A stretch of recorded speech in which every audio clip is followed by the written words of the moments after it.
औज़ुबिल्लाहिमिनश्शैतानिर्रजीम बिस्मिल्लाहिर्रहमानिर्रहीम। अस्सलाम वालेकुम दोस्तों, अपने लीगल चैनल के साथ आपकी खिदमत में हाज़िर हूँ। अल्लाह पाक से दुआ है कि अल्लाह पाक हम सब पर अपना ख़ास करम फरमाए, हमें रिज़्क़ हराम से बचाए, हमें आसानियाँ तकसीम करने वाला बना दे। दोस्तों, टॉपिक है झूठी FIR से कैसे छुटकारा हासिल किया जा सकता है। पर्चा कैसे कैंसिल होता है और झूठी FIR से कैसे छुटकारा हासिल किया जा सकता है। FIR को पुलिस अज़ ख़ुद कैंसिल नहीं कर सकती। पुलिस रूल्स 1934 24/7 के मुताबिक मंदरजा झैल तरीका जो बयान में अब करने लगा हूँ, उसके तहत आप इसे कैंसिल करवा सकती हैं। नंबर 1, आला पुलिस अफसर जो भी अब ओहदा है मुतलका मजिस्ट्रेट को तमाम रिकॉर्ड के साथ फ़ाइनल रिपोर्ट भिजवाता है। मजिस्ट्रेट फ़र्स्ट क्लास इसको मनसूखी का हुक्म देगा और मुतलका थानेदार इस पर्चा को मनसूख कर देगा।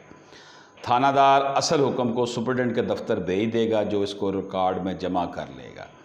जबकि दफ़ा 561 ज़ाब्ता फ़ौजदारी के तहत बराह रास्त हाई कोर्ट से रुजू करके भी FIR को मुकम्मल तौर पर ख़त्म करवाया जा सकता है। एक ऑप्शन तो ये है कि आप जो है वो मजिस्ट्रेट के पास पुलिस तमाम उसका आला अफसर जो है वो रिकॉर्ड फाइनल भिजवाए और मजिस्ट्रेट जो है इसको मनसूख करे। मजिस्ट्रेट ऑर्डर कर देगा कि जनाब इसको थानेदार को कहेगा कि इसे मनसूख करे। इसी तरह डायरेक्ट हम हाई कोर्ट में 561 ज़ाब्ता फ़ौजदारी CRPC के तहत जा सकते हैं, जिसमें हम ये हाई कोर्ट को बता सकते हैं कि इसे क्वैश किया जाए, ये गलत FIR कटी है, फैक्ट्स के ख़िलाफ़ है, काउंटर ब्लास्ट है या कोई ऐसी इंतकामी कार्रवाई के लिए की गई है। अगर मुल्ज़म दौरान इंक्वायरी बेगुनाह साबित हो जाए तो ज़ेर दफ़ा 169 CRPC ज़ाब्ता फ़ौजदारी के तहत पुलिस इसे बेगुनाह कर सकती है।